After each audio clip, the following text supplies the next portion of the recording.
Okay, welcome everyone to our panel discussion on the 2019 Experimental Action Performance Art Festival. I'm Joy Harris, and on behalf of panelists and myself, I'm very pleased that each of you shared your Saturday afternoon with us. And I'd like to thank Paul, Middendorf, and Space HL for hosting us today. Do you want to say a few words? Yeah, and I'm sure you'll tap on that with the bio, but Paul Middendorf, I'm the Executive Director of Space HL. Space HL, formerly Gallery Homeland, has been around since 2005. We started on the West Coast, and we had 2 spaces for a minute, and then 2015, after 10 years, we sort of consolidated, and we're here. And so we just recently rebranded, tweaked our mission a little bit, because we're doing a lot more community and civic leadership initiatives.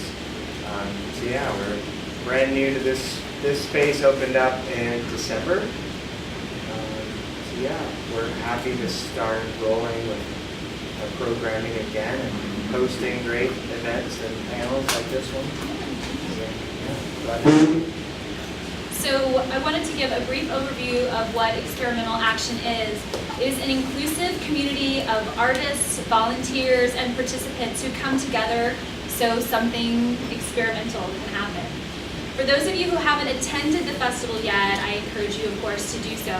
It's Houston's only festival dedicated exclusively to performance art, and it's one of the few festivals of its kind in the United States. This year we had over 80 international, national, regional, and local artists apply for this festival. And so our artists this year were selected by a festival jury because they demonstrated tremendous diversity in terms of location, practice, years of experience, concepts, and a whole lot of other things. So I wanted everyone to know that our festival is funded primarily by grants, and so we're unique in that we use nearly all of our funds to support artists. We provide stipends for artists coming from out of town and provide room and board for artists and volunteers during the festival. This is truly a community event. And we've had a lot of people who volunteered with their time, and so if you're a volunteer, please raise your hand. It should be a lot of us, yay. Okay. So a quick survey, how many of you guys have gotten to go to the festival either Thursday or Friday? Just about everybody, cool. How many people in here are artists? Right, so I am going to be on the spot for talking about art with primarily artists. So we'll see how I do, right? Okay, so the goal of this panel is to start a conversation. I have a great panel of people, and they're surely knowledgeable and experienced, and we'll talk about their bios, but we are not here to give you a lecture on the history of performance art. No, we're going to try to stay away from fancy art words and theoretical text. We're here to ask some questions and to provide some thoughts which hopefully make you feel comfortable enough for you to ask your questions and share your thoughts. And we want to do this by looking at how experimental action artists are providing comments, criticisms, and joyful exclamations about what it means to live in a pluralistic world. So I'm going to begin by introducing our panelists, and then I'm going to give a few remarks. We're going to pose some questions, and then open up to the audience so you guys can ask your questions. So we'll start with Sophie Asakura. She's the assistant curator at the Station Museum of Contemporary Art. Her work there includes curating shows, creating and implementing programming, as well as writing. She's a native Houstonian and a graduate of Vassar College, where she studied art history with a concentration in Russian revolutionary art. Her studies and work focus on the emancipatory possibilities of art and the social systems within which art operates. Social justice and activism are integral to her work, both as theoretical frameworks and practical applications. Yeah. Sophie's recently spoken on various panel discussions about equity and social justice, and she had an article about Rice's Midtown Ion Project published in the Houston Chronicle. If you guys get a chance, you should really read it. So thank you for being here, Sophie. No, you should clap. I think you should. Okay, so Dr. Kheli Whilletts is Senior Program Officer for Mid-America Arts Alliance and Engage, which is an organizational and professional development program for small to mid-sized arts and cultural organizations. Prior to relocating to Houston, Dr. Whilletts was the executive Executive Director of the Community Folk Arts Center and Professor of Practice of African American Art History and Film in the Department of African American Studies at Syracuse University. Dr. Whilletts has worked with a number of arts organizations, including Real Artways, the Studio Museum of Harlem, the Wadsworth Athenaeum, the Connecticut Historical Society, and the Connecticut Commission on the Arts.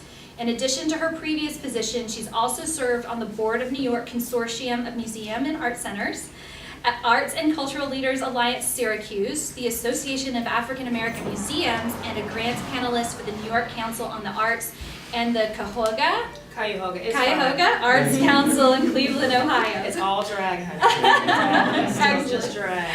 So currently, Dr. Whilletts sits on the board of the board of the Houston Center for Photography and is a grants panelist for the Institute of Museum and Library Services. Yes. Yes. I'm Thank on the you so dark much. side. You are. Excellent. I am. Thank you so much for all clapping. Oh, what do you have?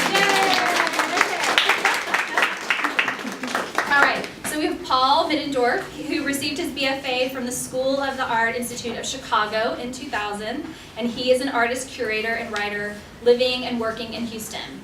His projects and performances have been presented in Chicago, New York City, Miami, Houston, Venice, Istanbul, Zurich, Berlin, with institutions including Scope Miami, Scope Hamptons, and PS1 MoMA. Not bad. So he gave a brief overview of Gallery Homeland, but he is also the co-publisher of Flack Magazine and is currently an active culture writer, contributing to Arts and Culture, Glass Tire, and the Houston Chronicle. And do you have copies of Flack that people can see? I do. We'll talk about it if you want. Okay, cool. And next, Let's clap. yes, clap. We're clapping. Excellent. There's some empty seats if y'all want to come forward and make It's like the room first for day of school. No people. one wants to I sit close to the know, teacher. very close. No one wants to sit next to the Have some teacher. coffee, have some tamales. Welcome. So now we have Julia Wallace. Yes, we should all just clap for Julia generally. Yeah.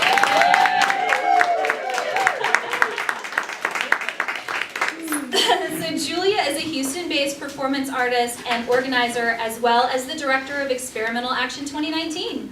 She received her BFA in painting from the University of Houston in 2009 and received her MA in Arts Leadership at the University of Houston. In 2018, or she did that in 2018, yes. Julia served as a facilitator to Performance Art Lab, one of Houston's most mischievous art collectives, and was one of the founding members of their guerrilla flash dance project, Sexy Attack. She is the creator and curator of Houston's Performance Art Night, an event that strengthens the growing performance art scene in Houston. She's also the founder and former facilitator of Continuum, a social sculpture consisting of a group of performance artists joined in the aspiration to create a safe and encouraging space to grow through performance art. She founded Performance Art Houston and is the creator of the Performance Art on Instagram project. She was the co-director for Lone Star Explosion 2014, as well as Experimental Action 2017. She's performed in Chicago's Performance Art Festival, Rap and Pulse, as well as a festival in Leipzig, Germany, and she's a proud mother of Lily. So yay, thank you. I get to introduce Joy Harris, who facilitated this panel and has worked so hard to put this together. Joy Harris is a Houston-based artist, writer, curator, and speaker interested in the intersection of performance and political dialogue. Joy completed her master's in history of art at the University of Edinburgh College of Art. She was a scholar in residence at the Hannah Arendt Institute at Bard College, art writer in residence at Arte Studio at and performed with Weston Page and International Performance Association at Venice International Performance Art Week. She has published papers and lectured at University of Cambridge, University of Brighton, University of Edinburgh, Texas Women's University, University of North Texas, Houston Community College, and the Hannah Arendt Circle, and New Mexico, Texas Philosophical Society. Joy has curated shows for Performance Art Houston and Our Prime Property. She has shown her own work in London, the Netherlands, Venice, Brindisi, Uh-huh. Los Angeles, San Francisco, Portland, Miami, Chicago, and Houston. Joy has published articles for Glass Tire, Texas Tribune, Beautiful Decay, and This Is Tomorrow, and writes an ongoing series of articles, Art of Politics, Politics of Art, for Political Animal magazine. Thank you. Okay, so now the real work can begin. I'm going to give a few remarks here. And I want to start by saying that as far as I know, there is not a strict answer to the question, what is performance art? So for those of you who already think you're at a disadvantage because you're not quite sure what in the world we mean by that, you can totally relax. It's fine. If you've attended the festival, you probably have noticed that performance can range in content, action, duration, and audience participation. Also, you might have noticed that performance art is not always completely direct in what it's trying to communicate. So my purpose here today, along with my panelists, is not to convince you what we think performance art is per se. Rather, I would like to provide an access point for performance art because it can be sometimes difficult to engage with. So one of the ways that I want to reach beyond the question, what does performance art mean, which can be difficult to describe both as an artist and a spectator. Rather, I'd like to talk about performance art and its relationship to each of us as individual people, artists and non-artists. And in order to do this, I want to talk a little bit about performativity. So what does performativity actually mean? It's simply the way in which we show who we are to the world through our words and deeds. Performativity doesn't necessarily imply drama or theatrics. It's just simply how we perform our identity. And performativity isn't a new idea, but performativity has infiltrated and permeated our lives, I think, in a completely new way. So right now, each and every one of you are performing who you are just by sitting here. Maybe you're demonstrating through your actions that you're curious about performance art. Maybe when getting ready to come to this talk, you thought about what you were going to wear and how that would reflect who you are to other attendees. And some of you may be contemplating, if I ask a question later on, what will that say about me? So these are all ways that we perform who we are. Sometimes we do this in an effort to differentiate ourselves from others, and other times we do this so that we're not differentiated at all. So performativity encompasses the ways in which we act in order to communicate to people who we are. Performativity then can be considered in a variety of ways. Aside and apart from how we perform who we are as unique people, we also, of course, perform our political identity. The very act of voting, for example, is performing citizenship. Protesting is a performative act. But politics as a community activity has become increasingly performative. The 2016 election, of course, gives us countless examples. But the one that I think is most illustrative of this idea of performing our identity is the hats that everyone was wearing during the election or right after, right? The red ball caps that say, "Make America Great Again," or the pink pussy hats, right, from the Women's March. So when you wore these hats, you were saying something about who you were and what your morals were and what your values were just by wearing a hat. So that is a type of performativity that we're all engaged in. Excuse me. So aside from politics, another way that performativity can be considered, of course, is through social media. And we're live feeding right now, which is super exciting.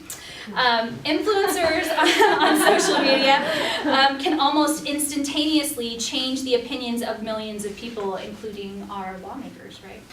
But if you're on Facebook or another platform, you are a performer as well. You post selfies and pictures of your vacations. You might even exaggerate your life to make it seem more exciting and grand than it actually is. So performativity encompasses the way in which each of us in this room perform who we are. But I feel bad situating it like this because I've been pretty cynical about what performativity is, and I'm kind of making it sound inauthentic, and it doesn't have to be. Just being yourself is a performative act. And if our goal is self-actualization, then we are trying to delicately balance who we think we are and who we want to be by the way that we present ourselves to others. So in this way, performativity is incredibly authentic. When I was in graduate school, and I am going to mention this one book, and like other people I hope will appreciate this. When I was in graduate school, I was introduced to Judith Butler, And I read about her idea of performing gender, and it totally rocked my world, right? So Butler tells us that the idea of gender is fluid, and that gender is not necessarily binary. It's something that we're all constantly performing along a continuum. And when I read about this, it made total sense to me, right? When I thought about who I was, and I started thinking about that in binary terms, it was totally confusing. Certainly I had male and female attributes to my personality. So as a white, hetero, middle-class woman from Conroe, this Judith Butler was like a revelation to me and totally changed the way I approach the world, particularly because the idea of performing gender, which is a concept that many of the artists in the festival have addressed, can be applied to nearly every aspect of ourselves. So it seems to me that each of us are, in short, a person constantly performing, moving and oscillating between extremes, trying our best to find places along the way that allow us to think about who we are, who we want to be, and how we want others to see us in a sincere and authentic way. So when watching performance art, I like to access it through our shared state of performativity instead of always asking, yeah, but what does it mean, right? What does it mean? I think that performance artists are reminding us that we are all in a near constant state of performativity, striving towards authenticity. While we may not be destroying a wall with police-like strobe lights illuminating a room like we saw last night, we are all thinking about how justice is performed in our world and how we are performing acts of social justice, right? While some of us assume gender identification, Cassie Mira, right, reminds us that gender identification is something that we cannot assume at all.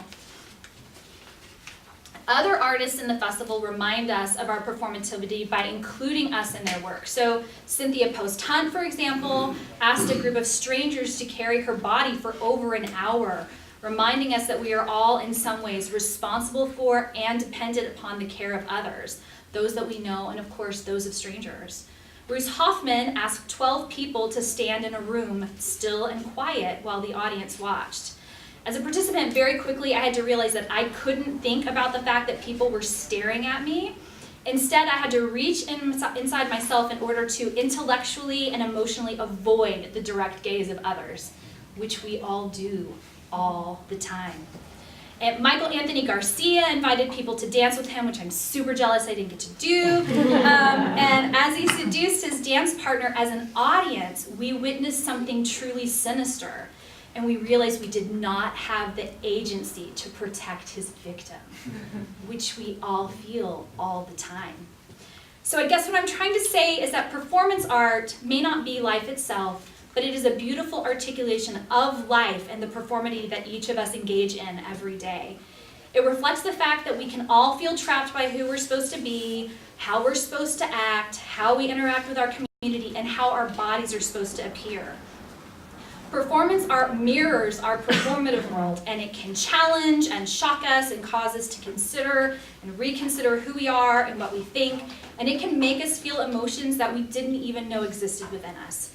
Now, not every work of art is for everyone, and not every performance work you'll see will move you in the ways that I've described, and how I have been truly, truly moved by these artists and the other amazing works I've experienced that we'll experience tonight.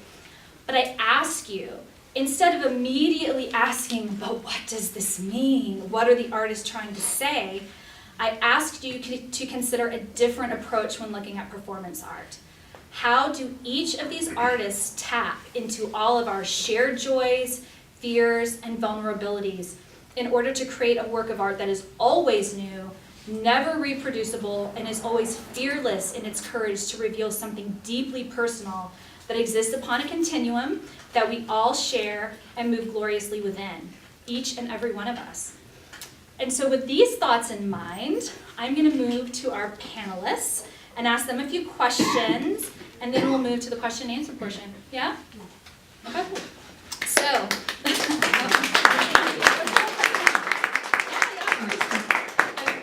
My academic is starting to spill out. is it? So Okay, bring it on. I love it. I love it. No, I gotta just get under control. No fancy I words. just need to rein it in by right now. Okay, We're all that's good. right. I feel the same way. Yeah.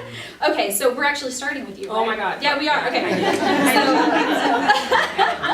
That was my performance, and you're welcome. No, I know. So in your experience of the festival, what role does the audience play in the creation of the works? Right. So, I literally am gonna start with, it depends. Okay. And that dependency is on the location. So I think for me, one of the best examples, and I would say as someone who doesn't have an amazing amount of breadth and depth in performance experimental art, it was very exciting for me.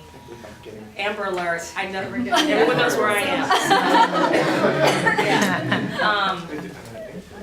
So for me, that's why I was so excited to participate, because I felt like I still, you know, even though I'm on the dark side as an arts administrator, I went to art school, I used to be a metalsmith there, I still create lots of things, much to the disappointment oftentimes of the people that live with me, because it's all over the house. But culturally, academically, performance art isn't necessarily super popular. Let's just all talk about like, it's just not. And so I thought, this is perfect. Let me go in, and then let me also bring my partner, who is completely rational to a fault. He's an Aries, and I have a problem with it because I'm a Pisces. And like just very sort of like very rigid. And so I thought, you know, let's just both go and experience. And when I got there, I went to Queering the Wheel, because I recognized someone's name, someone I used to work with, and I think they are absolutely amazing. And I was glad to see that they were still doing work. And so I wanted to see what they had and the queer collective that they were a part of, like what was happening with that. And when I got there, that's when the answer to this question sort of came to me, because I noticed that there were a number of roles. So you had the observer, you had the reluctant participant, you had the active participant, you had the inadvertent participant, and the inadvertent participant was the most interesting one, because of course it was in the parking lot of Contemporary Craft. And so if you wanted to see it was in that building, honey, you had to be a part of that performance whether you wanted to or not. You could not get in without going through, right? So you become an inadvertent participant. And then the last two are the refuser and the confuser, right? Literally I'm standing there watching a piece, and one person left goes, this is stupid, should have ever, my translation, this is stupid, should have ever seen, I don't know why I'm here, it's cold. And the one on the other side was like, is this art? Literally just side by side. And I thought, that's the role these audiences play. You know, and that's the thing that sort of opens doors but also builds boundaries, because as much as, like right now I'm performing extrovert, but by personality I'm an introverted extrovert. I'm gonna go home and drink a lot of liquor and probably take a tiny nap because I'm completely overwhelmed by all the energy. I can completely invest, but please don't call me later because I have to exercise all of it out. And so for me, that is both the challenge and the beauty of performance art, because of the way that your role as the audience, because sometimes then you become the participant. And it's about, you know, your voice and your willingness, and when you become that inadvertent participant, it's amazing what happens. And then you sometimes become an active participant inadvertently, which I did, because one of the pieces, and I don't know the name of the artist, I'm really funny about knives. I'm not a big fan. I prefer sporks. And this one artist was doing almost like, in my view, this birth of technology thing with these really big stalker knives. I don't watch slasher movies, yeah. I don't like knives at all, and I heard myself say it out loud. This is knife play, I can't do it. And then as I did it, someone was behind me, just, well, you know, and I do. Can I stand in front of you? And so we had this dance. You know, every time those knives came out, she stepped in front, and then I stepped it back, and it was like this little dance, just like this little row. They were just helping me keep my sanity. But at the same time, I realized just by uttering that, I became part of that piece. And it wasn't intentional, you know, and so that's the thing that we can, and then ultimately I did discover later that he cut himself. And then I was completely freaked out, you know, because my husband was like, yeah, he got cut. And I'm just like, that's not cool. And I don't think it was supposed to happen. But that for him was the most accessible part of the piece for him, because he understood cause and effect, right? You're on a knife, you hurt yourself, you get cut. And he's like, I got it. And I'm like, yeah, I don't think that was supposed to happen. So it was one of those things. So, I mean, I could go on, but for me, it's those different roles, and you can, and they're very fluid. And you can be those roles at multiple points during one performance. Sophie, do you want to? Yeah. So I feel like a lot of what Kheli just talked about is sort of like the levels of resistance to or accepting of the amount of vulnerability that performance art demands of the viewer, right? So, gosh, I'm really sorry, I told you I wouldn't do this, but Boris Groys, who's this great professor and philosopher, wrote an article in eFlux where he talked about total design, and he wrote it in like 2011, but it's more relevant now than ever, but how like we live in a society where we are asked to design ourselves actively all day, social media. If you have any tolerance for theory, please read it. But I was thinking about that, that concept of total design in terms of these performances, and especially ones where audience had a more active role. So like Michael Anthony Garcia's dancing, or Roos Hoffmann's performance, or Cassie's performance in the bathroom with the interview, is that you're sort of handing over your personal design, your identity performance to someone else, right? And you don't know exactly what's going to happen when you walk into this space or when you enter the performance. And so it is anxiety provoking, especially for someone like me who I'm like way younger and I'm a young woman and I have a lot of like imposter syndrome feelings all the time. And so like handing over that kind of control over my self-design, my identity performance is really anxiety provoking, but it can also be super freeing, right? Because you're not in charge of it for just like 1 second. And you're also allowing for a kind of connection with another human being or with a group of people that you don't get in normal life unless you've built up a relationship over years, and even then maybe not with those people. So that sort of like community building through a deep vulnerability, I think, is something that's really intense, and honestly something that I would connect with like a funeral, right? When people are just emotional in front of other people, and it's important in that space to witness and to be witnessed in your vulnerability. And so to a certain degree, all of the performances that I've witnessed so far in experimental action have tapped into that, which I think is why it can be such a scary place to be, especially for people who don't feel like they have an intellectual foothold in what performance art is, but then also like a place where wild things can happen, right? Because for a second you don't have to be yourself. And I think we also see that in terms of like drag performances as well.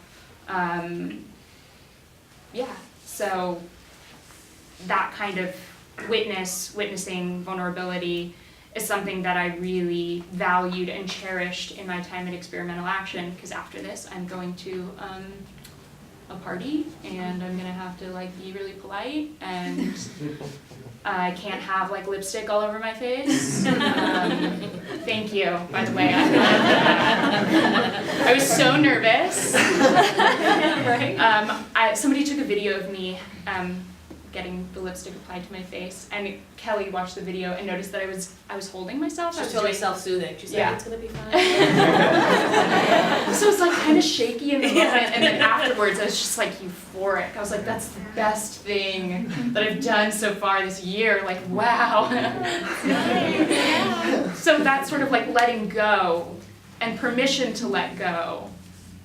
Incredible. And I think like the most rewarding thing about being in an audience at a performance. Yeah, great. We're going to go to Paul. Were the works that you saw, did they seem to have goals or preferred outcomes? Did messaging or artistry take priorities in the work? Yeah, so I mean, one of the things for me, being sort of a multi-city person, and you know, I've in my own practice in the past I've done performance art as well.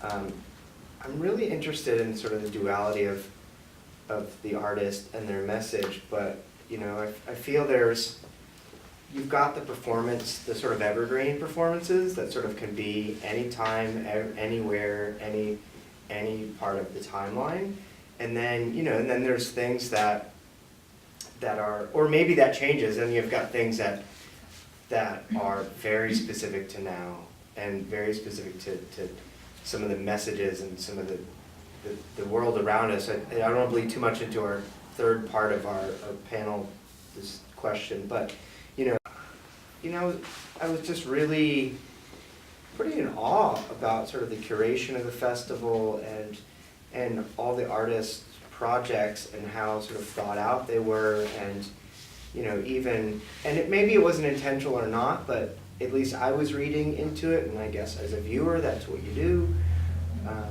You know, just for example, what was the artist on the stage with Sarah sort of? Sarah's stuff, yeah. That was Sarah's Piece. performance. Yeah. Okay, so that was really fascinating for me because I mean I know well, it was also I was talking with Sandra Eden about it.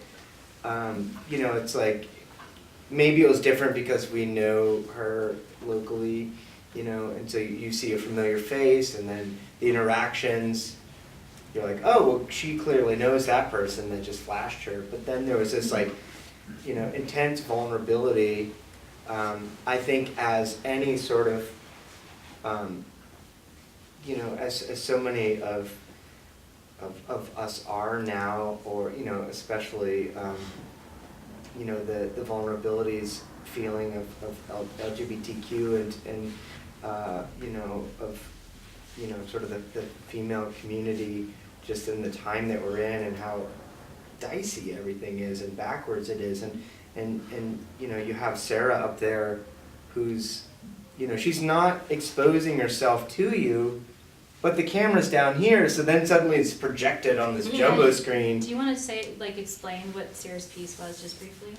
Sarah had a scientist fly in from LA who is a sex researcher who brought all this equipment, and they actually hooked it up to Sarah's body and were measuring her arousal, and then they were asking the audience to do things that would possibly be arousing to Sarah, and watching the response on a big screen. So people, there would be a request, will anyone make out in front of Sarah, and we'll see how she reacts, and we'd see the temperature, and then the researcher would kind of explain what was happening to Sarah's body in response to the actions. Yeah, and I mean, but also too, like, you know, where, like, they were very specific about where these sensors were, you know, so it's like, you know, as being like a, you know, a white male, you know, that's tied into so much of the awful shit happening in the world today, you know, it's, as the viewer, you know, just like trying to take it in and try to understand how to process, and then thinking about Sarah as the artist and the subject, you know, just this great vulnerability, and you know, and all the pieces there last night had these elements, and it tied in really cleverly as this one unit. I don't know who's on. Yeah. Oh, God. Yeah, Kelly? My head's exploding. She's taking notes. I'm just trying to get it out. Yeah, well, so I feel like you illustrated the conundrum, right, between this notion of messaging and artistry, because both of them make a couple of assumptions. For me, I would have to say it would be artistry because I came in completely unformed, but intentionally uninformed. Like, I looked at the website when we met before, Yeah. but I purposely never looked again because I wanted to try to make this as pure. I mean, I'm grown. I'm almost approaching a milestone birthday. There are very few things in my life that I could say, this is the first time. Some things I'll never admit to, but chances are I've actually done it. So this was gonna be one of those moments because there's so few left, right? And so to go in, my intent was artistry. And then there are situations where either the work itself or the image that you see, the messaging then takes priority. In fact, what was the piece with the motorcycles that you just showed me? Gustavo. Yes, which, you know, Yeah, he's I here understand, where is he? Yeah, where's Gustavo? Hi, yeah, you freaked everybody out. Yeah, you totally did. So you freaked everybody out. I saw it, I was completely freaked out, and my first instinct, because I think this is a really good example, my first instinct was like, you know, aesthetically, how beautiful. When I look at sort of your body contorted with these chains coming out and these motorcycles, like the rhythm of the imagery for me, I thought was really beautiful. And then my Black studies came crawling forward, and I thought about men being drawn and quartered. I thought about just a horrific slideshow of violent images of which, you know, I'm a gentle baby. I'm not really into it. And so for me, my personal message dominated whatever message you were trying, that you may. Now that might have been your intent, but I don't know, right? Because that's that gray space in performance art where, you know, it's like shouting in church. You're not supposed to say, what does that really mean? Like now you're out, now you're no longer at the cool table because you literally asked the question that everybody in the room is really supposed to ask. Am I supposed to get this? And so that's where performance art, I think, also has these cultural sort of like vacuums. Because you're creating pieces in a space in which you experience life, which we all do, right? And I think there was something, here comes my crazy notes, where we talk about like, where we have this collective feeling, but this question of collectivity is still grounded in a kind of normative that by my very existence I don't embody. And so when I see that, your messaging gets trumped by I literally just said that word. Oh my God. It's okay. all flowing together. Is there tongue piercer here? It's overtaken by my messaging, which it would be curious to see how that piece performed in a brown space. Will be received. One, someone's calling their mama and they're coming out and they're gonna cut them chains off you, baby, because you don't hold apart like that, right? So that for me is that thing between messaging and artistry, and the role of the sort of the observer, and even your comments in terms of Sarah. One, because you know her, and you know you've seen her in different, you know, you've seen her grown, like dressed up, and now she's showing you perhaps one of the most intimate parts of herself.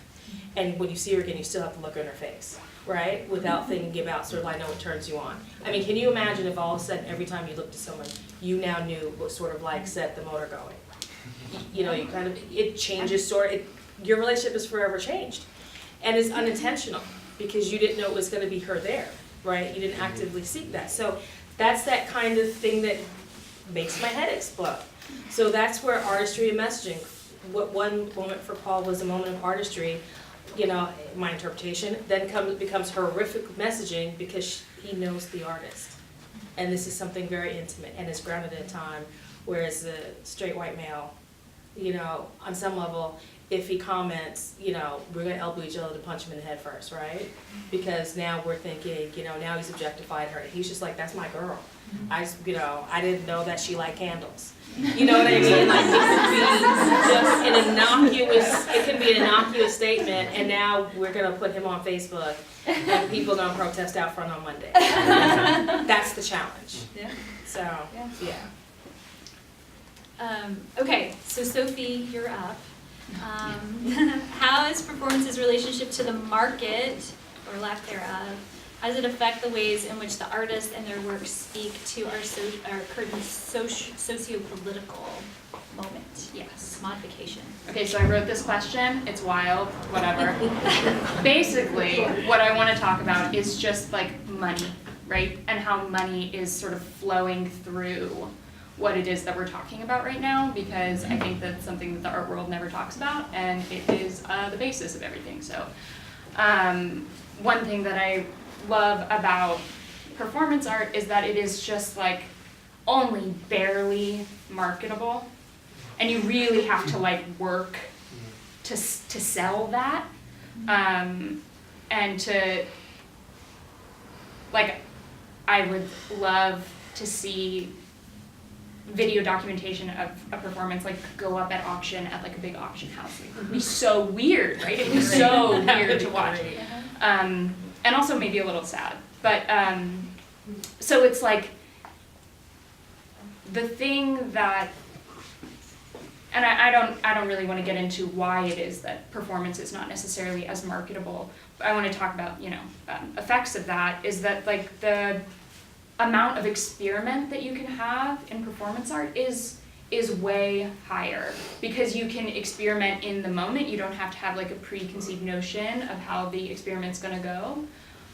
You can just sort of like test your audience and not have a goal in mind. It doesn't have to go right for the performance to have worked. And that sort of experiment is what is pushing artists to like be better, essentially, right? You're not coming up with something that you think somebody is going to like. You're coming up with something that you think is a really good idea that might make people really feel something or worry about something or realize something. I mean, it does, like, of course, participate in the market. You know, people paid for passes to this, but we got to pay our artists, right? And I think that also Antonius and S's survey last night was like super instructive in this because, like I was saying, performance is so much about community building. And when S and Antonius approached you with the survey, they were saying, you know, like, well, we're trying to make it better for future iterations. And one thing that I was thinking about was that, you know, they could have taken a totally different route with that, right? They could have done something that was much more like blast-y and critical, but instead it was about an experiment of how to be in community with each other. And that is something that performance art allows for, is experiments in how to just like live with one another instead of how to create a product, a marketable product. And in terms of our current socio-political moment, experiments in community are super important, right? Like really figuring out least common denominators with each other is what's going to keep us alive and build empathy with each other. So the like never reproducible aspect of performance art is about like, what are we all sharing in this space right now? Or what can I share with you in this space right now? And you know, if you try and make that reproducible, you end up with something like Marina Abramovic's latest performance, which is just like a hologram of her walking around a room, which apparently people aren't super into, because it's just a hologram of her walking around in a room. Like, okay, I've seen a hologram of her, now what? That's cool that that technology exists, right? But it hasn't taught me anything about myself. It hasn't taught me anything about the artist. It hasn't taught me anything about the people I'm in the room with. In fact, it maybe made me forget about them. And so I think that money and the role it doesn't play in performance is super beautiful in this moment of like late capitalism, where we see the market really driving a lot of the material-based works that are around us. Yeah, man, I just feel, yeah, this question in particular, and you know, part of the previous one, I think you could just talk about forever. And so for me to try to wrap my head around it, it's difficult, but I'll start with saying, well, there's a couple parts that I want to touch upon. You know, I was talking with someone, and they had mentioned how they don't spend much time with individuals that they don't find successful. And so I was like, all right. I mean, I work in I've been working in the nonprofit sector forever. And as an artist, I just kind of feel like I'm always like below poverty. Oh, yeah. But you know, so I was really curious, and I said, well, what do you mean by that? And they said, well, you know, obviously if you're good at what you do, you'll have like a ton of money, you could buy your own house. And I was like, well, you know, like what about like, I don't know, firefighters or anyone in first responders, or, you know, like in the nonprofit sector, you know, and that brings back to something that I remember talking with the European artist about sort of how things are different here in the U.S. and there in Europe, and you know, there's the artist that focuses all their time on residencies, right? And they build their career by just doing residencies, and they travel the globe doing these amazing residencies. And then there's the artist that's like just the commercial artist, you know, and they're, you know, whether that's a good or a bad thing for them, you know, they're making their career and they're selling works and they're just in the commercial realm. And then there was this buddy of mine, Jerome Jungling, who does these amazing performance projects and sort of urban interventions. And I think the latest project he was doing where he would just walk like from one country to the next, and like everyone would just wait in a gallery for him to show up at like 8 because he'd been walking for like 7 solid days. And, you know, it's like the idea of what success is and what, you know, how you're affected in the market is so interesting. And I think right now, too, again, like in the question before, now more than ever, there's so much gravity to all of this. And, you know, being a local here in Harvey and being really active during Harvey, you know, in the space we had before we were building and we lost during Harvey.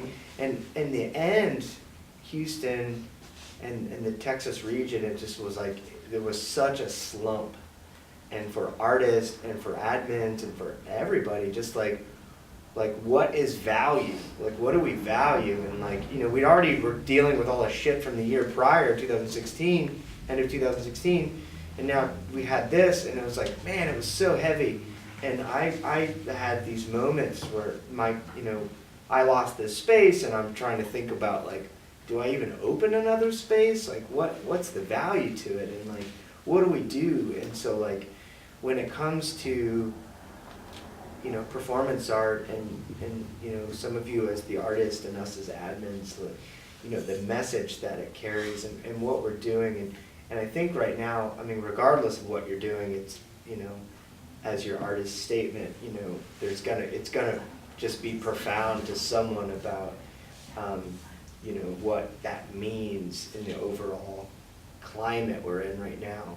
And yeah, it's just been really sort of bewildering about that and how we, you know, what we're putting value to and what our message is. And I think, you know, I mean, sure, the artist, we're doing performance and projects and events and installations, you know, World War II and Vietnam and civil rights movement and, you know, human rights and, you know, in the AIDS crisis, you know, clearly there was moments where maybe we were thinking the same, but I think maybe now it's just so different because we just feel like we've just dialed back 100 years and everyone's like sort of crushed, and now we're all feeling like we just need to riot or something. So yeah, I mean, the power of the market, you know, what the market is and value, I think of our vision and our mission is pretty substantial.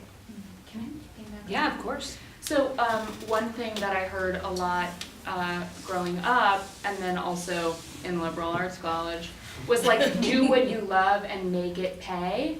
But what happens when what you love is like working for low-income communities, or what if what you love is not going to pay? What if what you love has value but doesn't have market share? Like, I think that having a space where where somebody can like live and make that their life work and still not have to make it pay is something that we should really cherish and invest in ways that like we can as a community, because now's the moment for it. Yeah. Do you want to add on to that? No. It'll come up later. Yeah. Okay, so but I am pivoting to you now though, because as the curator and director, what do you think causes artists to move towards performance works? And how does it bridge between 2D and 3D installation, all that? Yeah. As I think you were saying earlier, performance creates some of the most powerful, at least unavoidably powerful experiences. And it is not passive. It can be, but it doesn't have to be. And so even when it is passive, a person in a room causes usually a stronger reaction than just a painting on the wall or a hologram. So I think that power is really attractive to the artists. At least that's one of its attractions to me. And yeah, I think it's power. There's a whole lot of power in it. And I think it's power people don't always understand, and it's not wielded as carefully or as skillfully as it could often. I mean, I could do something right now that would really freak all of you out really easily. But doing it intentionally so it does something interesting and good, using that power in a way that causes a positive transformation and growth, that takes some real skill and talent that I think we're all really learning and experimenting with, and it's a collaboration with so many mysterious elements. So it is so difficult to wield. But I think that the power of performance is incredibly exciting. So we have a lot of artists in here. Do we want to have two artists talk about why they decided to go to move to performance works? Anybody? A lot of artists in here. A lot of artists with opinions. I'm curious about Esther specifically, because I know you have a similar addiction to performance art that I do, from what I hear. Sorry to put you on the spot. No, that's fine. Well, it's funny because as you're talking, you're using this word power. And I'm really sorry, but I just started writing a theoretical piece about what is empowerment. Like we say that a lot. It's kind of a buzzword in terms of empowering artists, but what kinds of power are correlated with ethics, or how can we tell when our navigations of these mysterious forces are having the intended effect, or when those relationships with our participants and witnesses and situations that we're in or are in our gatherings, when they're how much control do we have over that power on one hand, and then also how is that power distributed, or how is it moved between us? Because I think if we just hold it in our own bodies, or we use it against people, like you said, you could do something that would be frightening to people, or that would really alter the energy that's in the room, but that would be wielding power over or controlling, and that's really what we're trying to work against. I think for a lot of performance artists, it's more, I don't know, we can use a lot of words, caretaking or nurturant, or use the word plurality. Like, what are these ethics that we're actually trying to materialize in our work, or how do we actualize or embody the situations and gatherings and embodiments that we feel we would like to experience in the world. I think that's why I moved into performance, or when I'm interested in other people's work as well. Thank you. Yeah. Does anyone else want to chime in on that? Yeah, in the back. Maybe I'll move to a better. Yes, come closer to us. Come all the way up, come all the way up. Yes. Yeah, come all the way up. Hi, I just got forward. So the question was how to, as someone that was in the arts, merge into performance art. Yeah. So, to me, growing up in North Central Houston, and being in art in high school, I didn't really start taking it seriously until, I guess what I want to explore more is using my body, and then using what I did affect me and the people around me. So a good example would be graffiti. So the action of graffiti, and going, and it's action, as an action, it's also acting out. It's also coming to age. I'm also giving myself another name, very tribal, very indigenous-like. So after a while, it becomes very ceremonial and ritualistic. And so that's kind of a vehicle that drew me in. And other aspect is, I guess, how it affected my because a lot of people use the word healing too as what performance art does. Yeah. And growing up and I guess poverty stricken, and having this weird relationship with academia because I was always out and in. So I took it, and also working in nonprofits and helping with indigenous rights, helping with people that are coming from indigenous background, also being able to go to their place of ceremony ritual, and then coming back into our world. Now, and also, at times it made me feel like the art world and the academic world was a joke, and to turn that joke around or be confused. Yeah. And all this happened in a span of like 6 years. And it was pretty wild for me. So sometimes I'll have to like take a step back and center, really clear my thoughts. Also, to reference what you were saying, like in this time of like unclear turmoil, but also good change in some retrospective like way of thinking about it.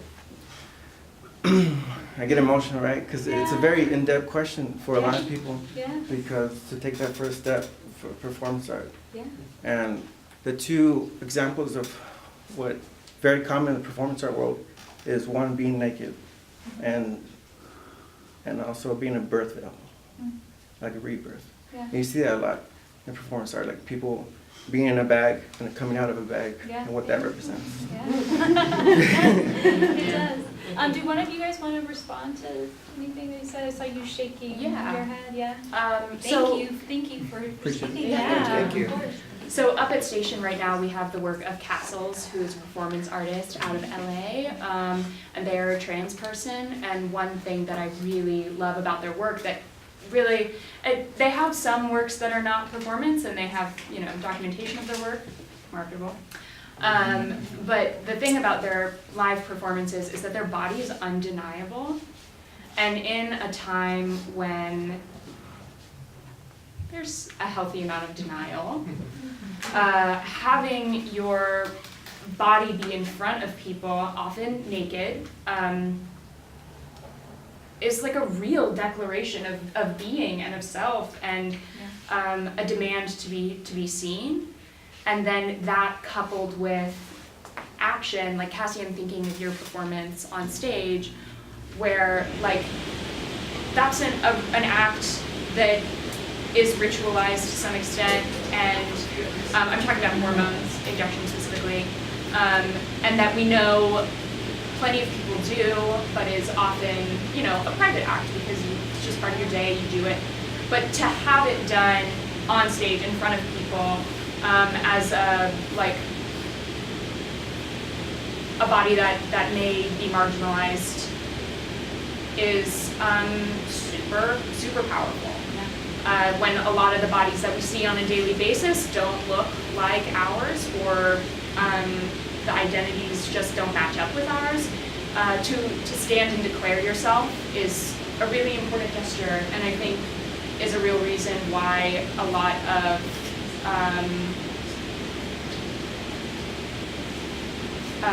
marginalized communities will turn to performance art. It's also what's opposite, but the declaration of being seen, I think, is super important. And I'm not a performance artist, but that's something that I love about it.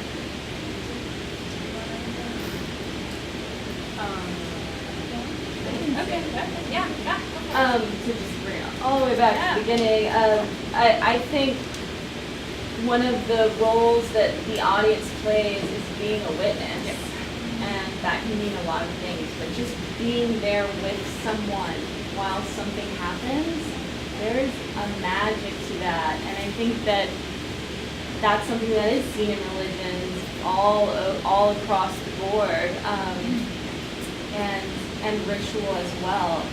I came from a Christian background, and one of the ideas that was often spoken in that specific group was this idea of when two or more are gathered with an intention, again, with a prayer to God, the power of more than one person makes the prayer more powerful, which that one always stuck with me, even though I left that structure of religion.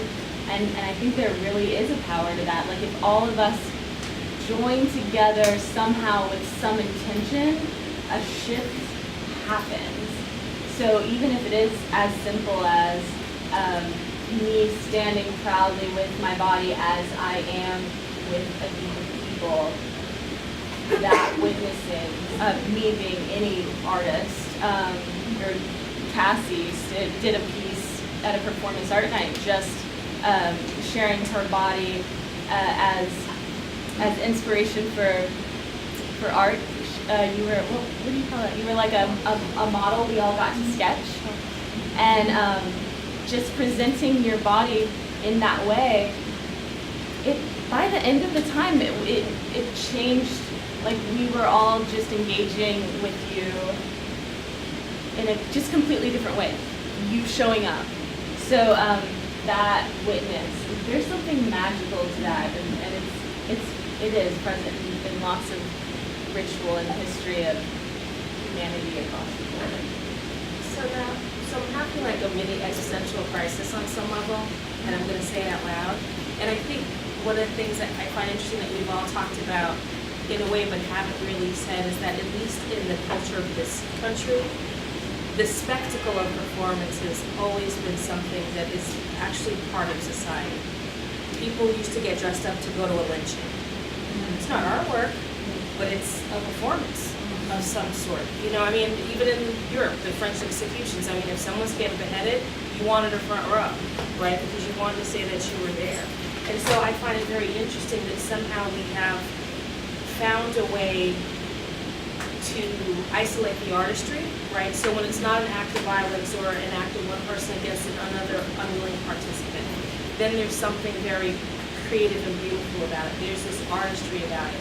But at our core, in terms of a truly collective culture, I mean, it starts in kindergarten with the drag and brag, right? I'm gonna bring my little stuffed bear, I'm gonna stand in front of all the other 4-year-olds, and talk about how my nana gave it to me, and it's got a little voice inside, and I'm giving you my first performance. We have, on some level, it's part of what we do, but where I say it's existential is that it's also fascinating to me that we have found a way to collectively agree, even if some of us are refusers and confusers, we've collectively agreed that you can perform and it be artistic.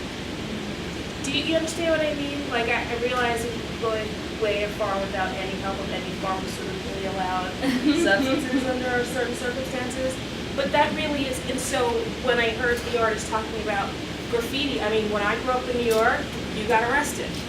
And it took, you know, someone outside the culture cutting out a piece, putting it in a gallery space, calling it art, and then all of a sudden the whole world shifted for street artists. And then street art was no longer street art. I mean, hello Banksy, right? And so it's this shift, and I find like performance art is that last bastion because we can't essentially commodify it. We can't figure out how to collectively navigate it. So some of us opt in and some of us opt out. But one thing remains is that this desire to see performance, I mean, we can all confess our sins. Sometimes we go to things, particularly parties that we don't want to go to because we know 2 people that don't get along are going to be there and we know we're going to get a good little show. Right? Grab the wine and just wait for the other person to come in and we get a little what? Party theater. So this desire to consume performance, I think, is embedded in all of us. It's what we do and how we choose to interact with it. And I think the inability for the society to commodify it is what makes it so special and leaves it pure. Because this is, you know, when, I don't know if they're going to capitalist nation, blah, blah, blah, Professor Wallace, blah, blah, blah. But the point is, since you can't necessarily commodify it, it still remains this stallion. It's always going to be a little bit wild. It's like adopting a tiger. That bitch will eat you eventually. It's cute and cuddly when it's little, might even sleep with you. But try it, right? The moment you can't keep up with this food, here we go. And that's what I love about performance. It's always going to be a little bit of the tiger in the playpen. The bitch will grow. And then we'll kill everyone in the house. So. I would like to open it up to the audience to see if you guys have questions for the panelists, comments that you want to make about the festival. Now they're performing shy, right? Yes, I know. They weren't shy last night. I know. We saw them. Yeah. There's an open song sorry. That's my sister's name, but no, it's Sophie. I want to follow you up on the question about money, Yeah. especially if you take a more historical sort of approach, especially about copyrights. You think about especially many of these historical performances don't even have our photographs and video. So if you think about copyright issue with those things, then who owns these things? Right. That does, I think, involve the market, money, and also the Yeah, so yes, thank you, first of all, great question. So especially with like social media, we see that like so many of the performances last night were documented in some way, shape, or form. And I think that that's a real thorn in the side of the market, is that at a certain point you don't have control over the reproducibility of images. But the strength of performance still remains that you had to be there, you had to be in the room to really get it. And you know, it's up to the individual artist about how much control they want to have over those images. But because they aren't, for the most part, like an Instagram video is not made for the market, it's still not participating in the same way. So, for instance, there are so many photographs of the Mona Lisa, right? None of them have the aura of the Mona Lisa. The Mona Lisa still has, in fact, even more value because it's been reproduced. The object does, the original object. But performance art just cannot operate in that same way because you don't have the object, right? So even if the performance is gaining clout and is gaining notoriety through reproduction, you still don't have something to sell at the end of the day, in terms of like the original performance. You can do it again, but it's not the same thing. Because it's not the same crowd, and it's not the same time, and it's not the same place, probably. I don't know. Yeah. Thank you. I have a question for whoever wants to answer this. I was, especially last night with Simla's work and Gustavo's work, I know that I was scared at certain points in time, right? Because Simla's climbing up that ladder with all of that china with her heels on, and just like, you know, a mug and a cup fell almost immediately as soon as she got up on the ladder. And it really iterated that at any moment something really dangerous could happen. And I noticed that people sort of like moved in, like in an effort to be like, I will be here to catch you. And then of course with Gustavo's work, I was absolutely scared that something was going to happen. Everyone was acting with great care as the work was being performed. So I want to talk about the idea of safety, right? And how we like the idea of being safe, but in performance art, we definitely like the idea of not being safe. Especially like last night, right, with the BB gun, and we're all like, oh my gosh, the pellet is gonna like ricochet off that glass. We're all gonna be blind. What are we gonna do? But we liked it, right? We liked the idea that it was a little not safe, even as we closed, you know, our eyes. So I guess I'll ask this to you, Julia, because as the curator, you're having, especially we're dealing with calculated risk here. How are you thinking about the idea of safety, not only for the artists, right, that are doing things that might hurt or harm their body, but for the audience as well? Like, how do you navigate that? What is the right level of safety, right? It's very unsettling and frightening to navigate, and I'm constantly asking myself if I'm doing the right thing and where the line is, and what my responsibility is and what the artist's responsibility is. And since most of this stuff are not things that happen all the time, and aren't things that have, you can't have a code of safety on any of these actions. Like, so many things could have gone wrong because these are things that never have been done before, the way they're being done. So there is so much risk involved. And so I do think the theme has been especially helpful for me in learning how to calculate the risk, and acknowledging that there is a risk, and asking myself, and hopefully other people are asking, is like, is this risk worth it? What are we risking, and what are we risking it for? And yeah, Miao scared me so much. And I would love to hear Miao especially talk about this, because that was the riskiest performance of last night. Last night, no, I guess. Of last night, you don't think it's the that was riskiest? risk.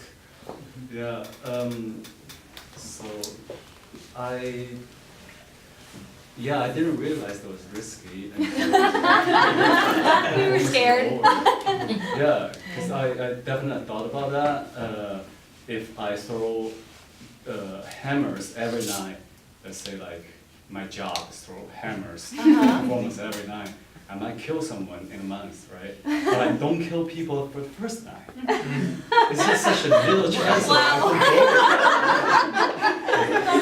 He did not tell me he was gonna throw hammers.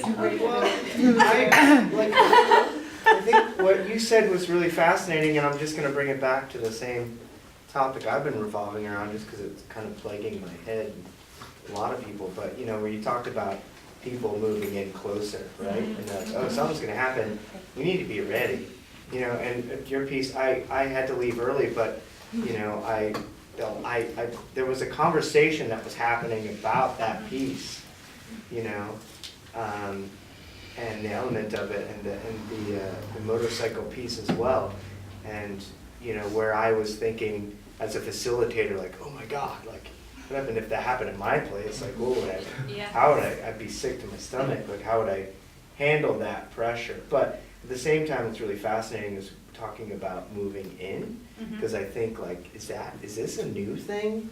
Is this like when Chris Burden stood on stage and was shot, like I think people probably like turned away, and maybe they like left or they backed away, and you know, similar with maybe some of our wars earlier on with news footage and stuff, how we turned away, and I think maybe now there's this sense of like, oh, we've got to be there.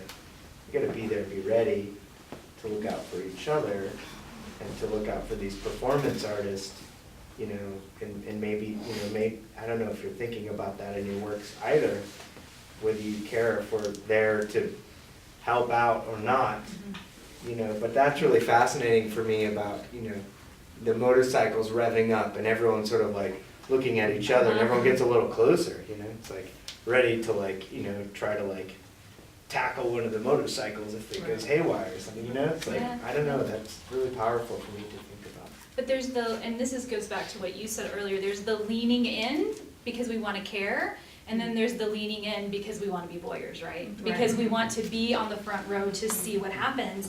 And so that's a really confusing predicament to be as the spectator, right? Because we're like, I'm here to care, but I really want to see if something bad goes on, right? And so that's like, but that's part of it, right? It makes us question our level of care versus and our ability to be sympathetic, but also our desire to see a spectacle, right? And I like that I like that a level of confusing, because it makes me think about different things. But I mean, in terms of our theme of calculated risk, I think last night, and all the pieces have been risky, but last night was particularly poignant for that reason, and no one was hurt, so that's great. Yeah. Sorry.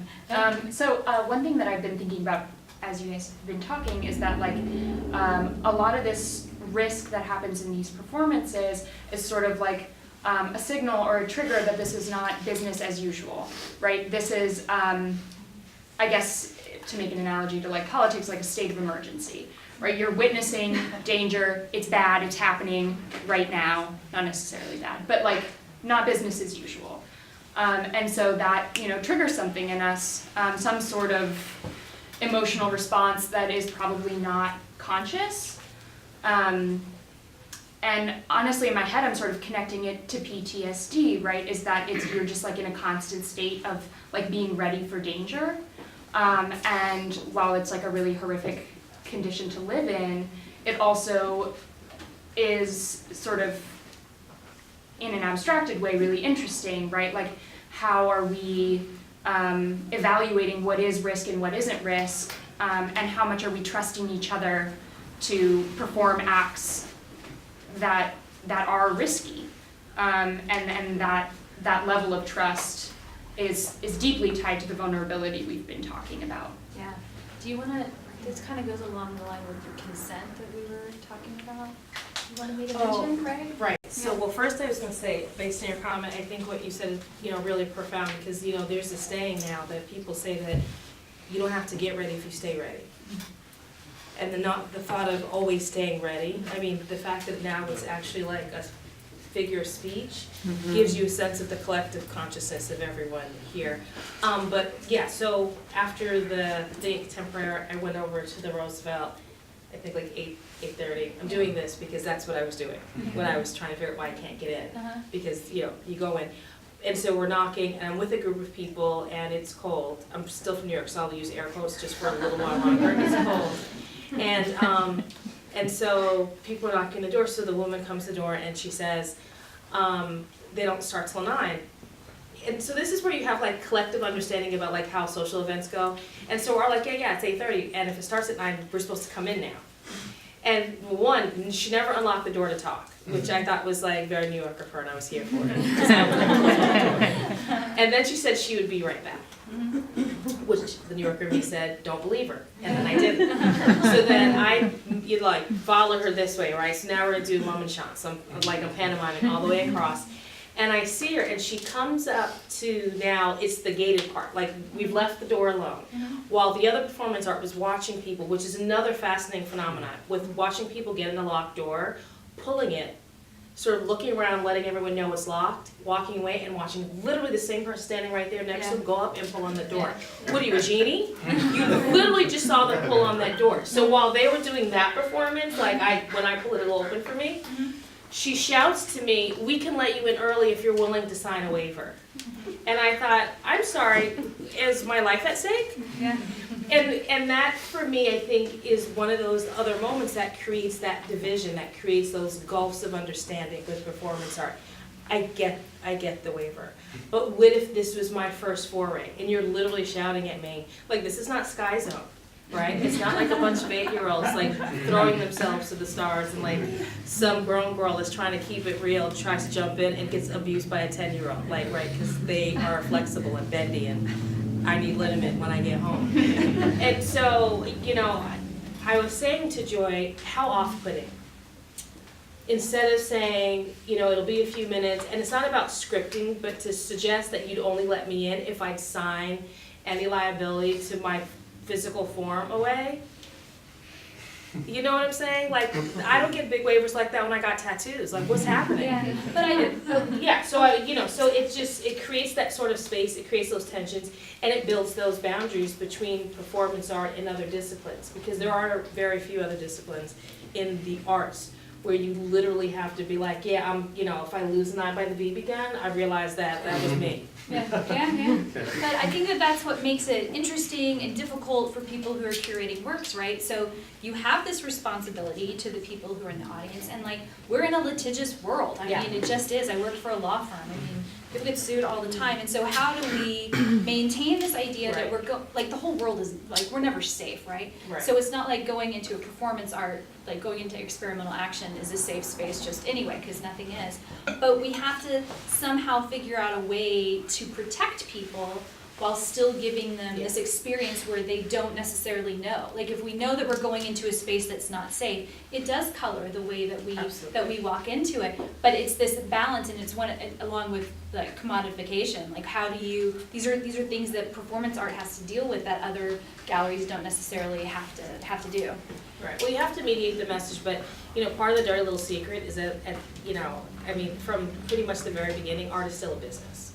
Whether we're talking about the patronage system in Europe, whatever we're talking about, it ultimately still is a business, and we as creative spirits love to sort of say that we're bucking the system, when what we're really doing is living in our own very tiny ecosystem, which still the word system is in it, right? There are still sort of rules and regulations, and there's still sort of behaviors and performances, and there's nothing worse, particularly as a former art professor and art center director, to watch that sort of very, beautiful, young, exuberant, sort of wide-eyed artists come in and realize that it really is simply, it's also a business.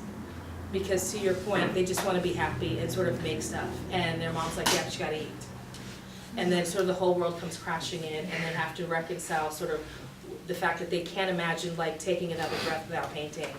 And at the same time, you like being able to pay to breathe. Like, they gotta live. And so you, like, my grown mind like totally understands the waiver, right? Because it's still a business and it's still we're conducting business. But I think my creative spirit is like, how dare you confront me with your sort of like rigid capitalist, that outcome of the vocabulary words. Yeah. Because I'm just here to experience, man. The fact that I showed up means I'm giving you my consent. And I feel like that should be enough. But this is a litigious society, right? Well, and that's first- what intervenes with it. First of all, I want to give a shout out to Hannah, who I think is the person that you talked with. Yeah. Is Hannah here? No, she at this space. So Hannah actually was according to like what we're trying to do as the festival, she's like in a way trying to protect you, right? And so that is what she's trying to do, and yet your experience of that is something completely different, right? So it's just this interesting little space. Like you were talking about these confused or like involuntary. It is because it assumes knowledge, right? So if I've never gone to an experimental art festival and I show up and the first thing you say to me is waiver, I'm giving my card. Because I don't understand. Because I don't understand. Because every other experience I have that has art on it doesn't require me to do that. You see what I'm saying? So I mean, the thing is, we have a shared language. Even if we have a shared language, so when someone arguably comes in completely green, that's not part of their vocabulary. It's not part of their sort of vocabulary of the consuming art. Well, so every participant had to sign a waiver. Right. Every artist, so it wasn't just because you came. No, I don't know. I wasn't making that relation. Where I was suggesting was that when you're trying to get more people to consume something, you can't assume they understand the rules of engagement. So the first thing to say, sure you can come in, but you have to sign a waiver, may seem like a foreign response. Yeah. And well, people and find out like, that's interesting, and it's interesting to hear. And once it started opening up, we actually had a consent sign at the door as well. That was more simply worded. Yeah. And there was a lot of discussion about like, we want people to know exactly what they're getting into. We don't want people to come in who think they're gonna go see like some, people playing violin. Sure. Like we want them to know that it will be shocking, it will be possibly very triggering, it will be upsetting. If they have social anxiety, like we want them to be prepared and we want them to understand that they can say no to anything. So the waiver discussion, I think they got the ones I saw throughout the night was like, you have to sign this, we just want you to know you don't have to do anything you don't want to do. You can leave at any time because we want the audience to feel their power in the space and not think that they have to do anything. And to know that if in the middle of Colton's piece, if they don't feel good, they can get up and walk away, and no one's going to be mad at them or anything, or they don't have to stay sitting right next to the flying hammers. It's their choice, they're responsible for that risk that they're taking. And I want people to feel empowered. So there could be, it's wonderful to hear that was a barrier for you, but it's important for me for people to understand what they're getting into more than it is for me to make people feel, like I'm not trying to be a missionary for performance art. I'm trying to get the coolest, most interesting performance art here that is risky and create the most responsible platform for it, and to get people who really, really want to see that and honor and support that there. There are projects that I do that's like, hey everyone, performance art isn't that scary, but I also want to have the naked people who are doing frightening things that don't make sense. I want to honor that and support that without apology, or without spoon feeding it to anybody. So it's interesting. Yeah, and I was going to say, I didn't think it was a barrier. I just thought it was presumptive. They presumed that you knew that that's what you needed to do.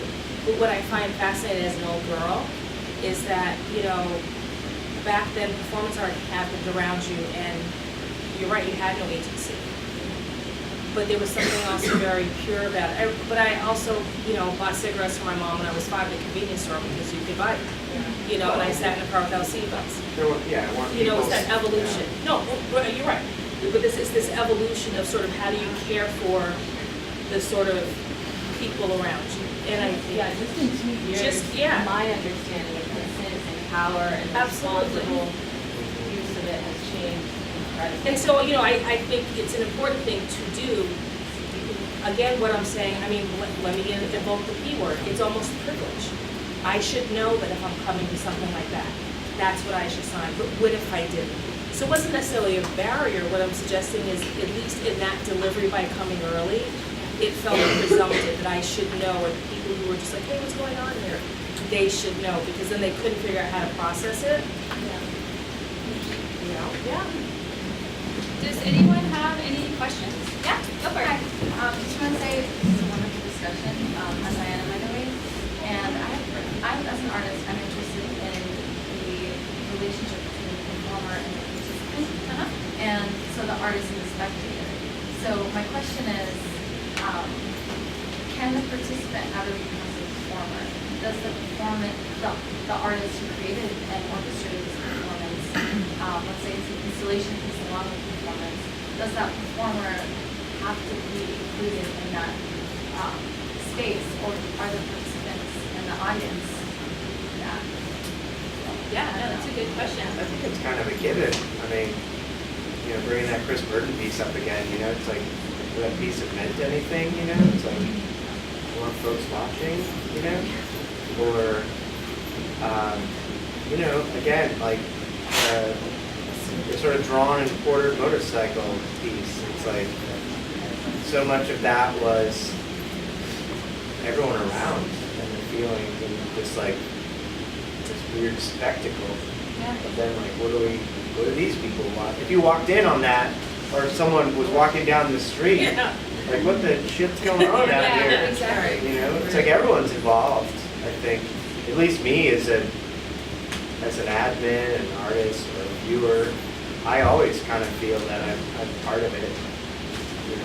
So I want to respond to your question because I'm very interested in participatory art, and so there is this interesting space, right, where you can be the artist, and then you're almost a choreographer, right? And you create the rules, and then you like put the rules out there, and everyone does what they do, and that's super exciting, at least for me, because I have no idea what's going to happen. And so I said I wasn't going to name drop, but everyone else has got to name drop once, so that means I get to as well. So I love Tino Segal, and he does work like this, right? He's like, these are the rules, you guys just do your thing. And I honestly, I love that, because I love the idea that anyone can be in the performance and that there's nothing scripted to come out of it. So I was in a piece with Suzanne Bocanegra. Have any of you guys seen some of her stuff that she's done for Countercurrent?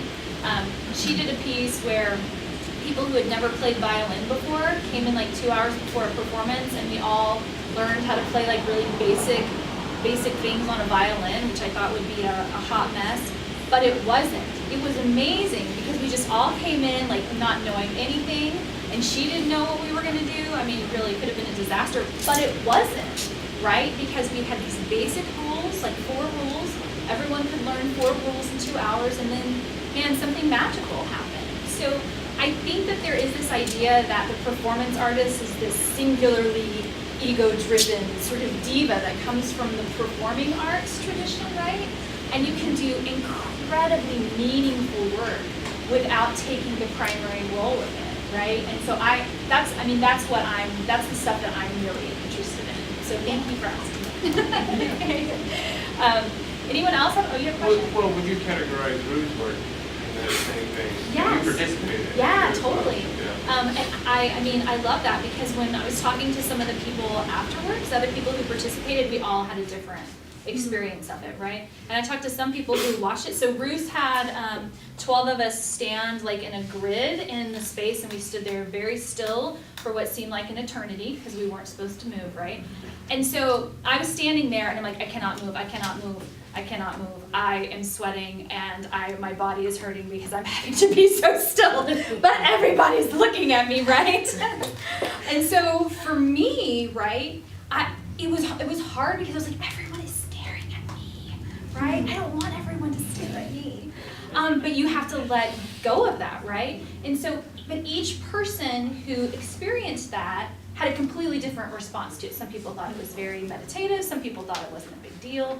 So for her, she facilitated not only this idea of everyone being like, wow, this is really awkward, I'm just gonna stand and stare at people for like 15 minutes and they're not doing anything, yeah. I had some people tell me, they're like, that was just not fun at all to watch, which is fine. I mean, again, I like stuff like that. So she literally created like so many different performances and so many different opportunities for engagement just in that work. And I just find that absolutely fascinating.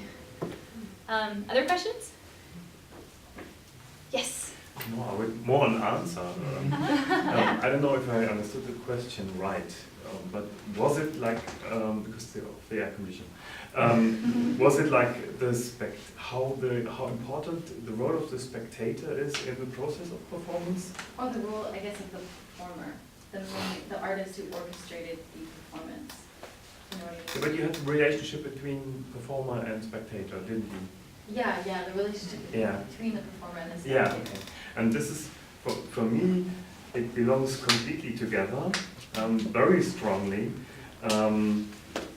So if you see it as a communication process, as an abstract communication process, where the performer wants to do something for someone. I would say we always do something for someone. Joey, you talked about the performance as I show how I am in the performance. Yeah. But and as in daily life. Yeah. Yeah, but in daily life we are not only ourselves. Right. We are ourselves always for the others. Yeah. So when I'm talking to somebody, I'm always talking different when I talk to you or when I talk to you. I always it's the reflection is so important when I'm talking. Yeah, it's so that continuum, right? So yeah, It's you the see, continuum. when I'm talking, I'm talking so long until you make yes. Yeah. And I'm that's the same what acknowledging. happens in the performance. Yeah. I'm performing always for the one who is watching. Mm-hmm. Whatever I'm doing, it's always like, and for me, when I improvise, when we improvise, it's the most difficult moment when there is maybe 5 or 10 minutes when there's nobody. Yeah. Right. Because then suddenly I don't know why I should go on. Let's make a pause. But let's talk about your work though, because your work is completely different than Roos's work, right? Because hers was very still and yours was not still at all, right? Like I think we had to tell you to like cut down your volume there for a while because you guys were being loud. Which this is Peter from Schmidt and Oh, yes, Schultz, sorry, yeah. who was doing, you might not even recognize it if you were there, because Peter was in very many costumes, and Nick and Mo is the sound. So my question to you is though, is that the situation that you're interacting with people is very abstract and people are like, I don't know if I'm supposed to interact with you. I don't know if you're, like if I do, what you're gonna do to me. I have no, like I could get hugged by this horse and I'm not quite sure that's what I signed up for. But for you, because you're telling me that it's really important for you to engage with people, how do you create a space where people feel like they can do that without them feeling like they're almost being made fun of? Right? Because they're going into an absurd space that they have no, I'm going to use big words, like they have no epistemology to go into that, right? Because you've created all of the rules. So that is almost riskier, right, than our physical bodies, because we're getting up in front of everyone and they're like, holy shit, I have no idea what this man's about to do to me. Right. And that is like, I'm scared to do that, right? So how do you, if you're longing for people to interact with you, how do you pull that out of people, right? Oh, no, we are not longing for people to interact. Well, but you just said, right? You said that it's very hard. No, it's the response, the feedback is very important. Okay.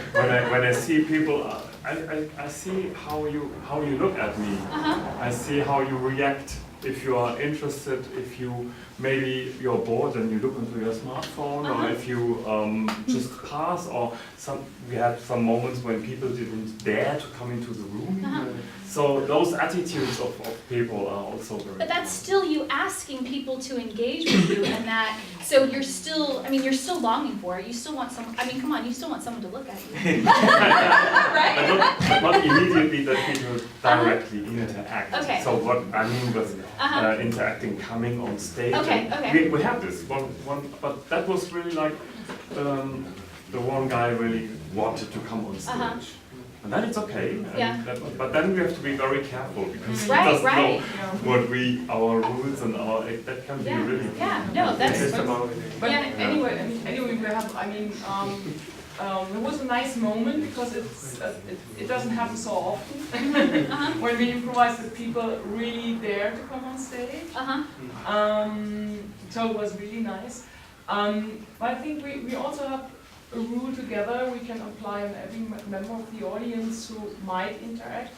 So we also have the rule that we're not forcing ourselves on the other. So with actions or anything. So like you said with this power question. So also here we have a power dynamic between us. And we always have the rule that we're not forcing us on the other, that we just like slowly trying to find out where the boundaries of the other persons are. And it was the same in that night with this audience member who was on stage. I had the urge to wrap him up. I was like, I will start, and when I realized that he's like frightened or he's going away, I will stop. And so I was really like starting to go around, and when I realized that he's going with me, I was like, okay, it's okay for sure. Yeah. So, and I think that these are the magical moments when you're doing a performance and you realize that it's working with the audience. That's great. Does anyone else have questions? I'm just drawn, like listening to this, it reminds me so much of just psychological theories and just the science behind social dynamics and all that. And I don't know if anyone has any expertise at all in it, but I was just wondering if anyone can clarify or just talk a bit maybe about the psychology of it or what you expect from people or I don't know, just listening to how this man came up on stage. I wasn't there, I don't know exactly what happened, but I imagine, you assume what his personality traits are, and just the different personalities that are in the room and how people kind of respond to whatever is happening between the performers or what's being said or the sound of it and how loud people back away. Some people approach and want to kind of have the spotlight on them maybe. And, I'm just personally really interested in like personality differences and how people take, just how they take performance in general. We've been talking about this for a time,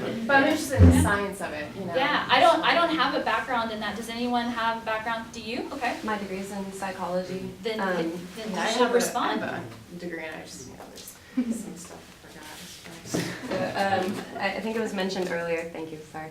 I think it was mentioned earlier that a lot of people might come from the performing arts into performance art. I didn't have any history in performing arts. My background was in psychology. I really wanted to research on social dynamics and different things like that. So a lot of my art comes from, I think, social interactions with other people, kind of like setting up like almost like experiments to see how people react in general. The piece I did this year for Experimental Action, I did something called a breakup booth. And that was almost completely reliant on other people coming to interact with me. So people, and I had, maybe about 20 people throughout the night. People would come in, sit down, and I don't know what they expected. Maybe they expected me to break up with them. But what I did was chain them to me and beg them not to leave me. And there was just a wide response of people. One person was like, please let me go, please let me go. And that's not my piece. I'm not here to let you go. You need to remove yourself from me. And I had other people just, promising to stay who didn't know who I was. I had something covering my face. So to me, the social interaction of performance art is really what makes performance art. I know we were talking about audience interaction and how you can have one audience and it be one piece and a different audience, same piece, but it's a completely different piece. And I think that's where the psychology really falls into performance art, where even this room right now, this room, the audience in it makes up the panel. You had your questions, people had their responses, you have this with different people, you're not gonna have the same questions or responses. So I hope that wrapped up your question. Anyone else have questions? Yeah. I have a question. Yeah. I just wrote some notes down and I'm like a terrible public speaker, but I'm just gonna say. No, I read from notes the whole time, so there's no judgment. Yeah, I just wanted to address like artists as commodities, so like performance artists, like how as a performance artist you judge your value, and if it's already assumed that it's not sellable, how do you like put yourself in that, you know, like get paid for it? And know that that's what you're worth if you're not like a musician or you're like selling a painting. Like, what's your approach on it? I would like to clarify that I don't know if anybody took it that way, but I don't mean at all that the artists do not have something that should be paid for. I do think all artists should be paid. Wage is a great tool, use it. But I mean, so there's two sides to a transaction, right? There's seller side and then there's consumer side. Yeah. The seller needs to get paid, but there's no, in the end, consumer object, right? And so if you're a performer, you have certain baseline things like your materials cost, but then it also just depends on you knowing your, like, developing a value for yourself, and then also, like, I don't know, ask around. There are lots of performance artists who have created pathways for money to get to them. It does take some creativity, but Marina has sold a lot of things. Yeah. So you can look at what Marina Abramovich does, and there's other performance artists who have sold a lot of things. So, I mean, and the art guys in Houston have sold a lot of things. So it happens. It's very creative. You have to figure out how to make your own pathways. As all artists, I think, do. It isn't as clear-cut as a regular job that people are hiring for and waiting to give you a salary for. Unfortunately, now, being an artist, you have to find ways to build that. So I want to address like the idea of the body though, right? So I came from a dance background, and so like, you know, for the most part going into dance, like, you're not going to really dance past 40, right? Because your body just can't do it. And especially if you're a ballet dancer. And so there's this idea that your value is like highly concentrated at one point in time, right? And that what's great about performance is that the ideas of our bodies are different and that we're showing them and what have you. But the idea of how to value your body is incredibly interesting, right? Because if you do not have a body that can perform in a certain way, like, you have to almost overvalue your own body so that you can go out into the world and show your body, right? It takes a lot of courage, and there's this it's not only vulnerability, but it's just like, as you grow as an artist and your body changes, how does your work change too? So how does the value of your work and what you're trying to do have to change because your body changes? And how does that, as you're looking at a whole body of work, right, for lack of a better term, how does that change? How does the value of your work? So Hannah Wilkes, I don't know, again, I'm, gonna bust out with this, so sorry. We are close to the end. This will be our last thing. I know. Wait, one more. I'm so sorry. I know. But Hannah Wilkes was this she's beautiful, right? She's this beautiful brunette. She did these, the one that I like the most is she put pieces of bubble gum on her face. And she was really criticized because she was so beautiful, right? She's like, she's not an artist. She's too pretty, right? She can't be a performance artist. But what happened is that later in her life, she was diagnosed with cancer.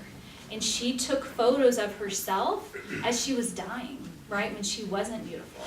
And so it was at that moment when people started considering her a performance artist, because she wasn't beautiful anymore. And so that's interesting for us to think about as well.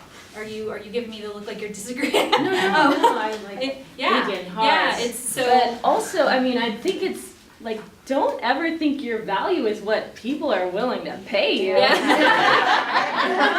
Like, I don't know if you, like, if you go to an art collector's house who spends millions and millions of dollars on art, their reason for buying that art is not because it's good art, it's because it would look good or make their friends like them or it reminded them of a nice weekend in Maui that's a good memory. Or Like, they'll appreciate in value. or it's an investment, or, you know, like, really, they're like, this person might die, so I'm gonna get it, and put it in my closet. Like, that is stuff I've heard when going to collectors' houses. Like, money that people are willing to pay you for doing your art is not indicative of your value at all. I think, Like, I no. think that's where we should end that, right? I think that's perfect, so thank you for that. Oh, you can, I was. Okay.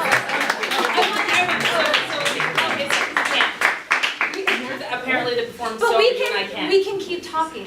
Yeah. But we need to probably get tidied up so we can, move the chairs around and stuff like that. Okay. Yeah? Is that okay? Thank you all for being Yes, here. thank you so much. Thank you for We being should, part we of can this continue to, experimental action. yeah, we can Come continue to talk. tonight's secret group, 9 o'clock. You can get there at 8 o'clock. There are drinks there. Thank you for being here. Follow us on Facebook. That's great. Thank you so much.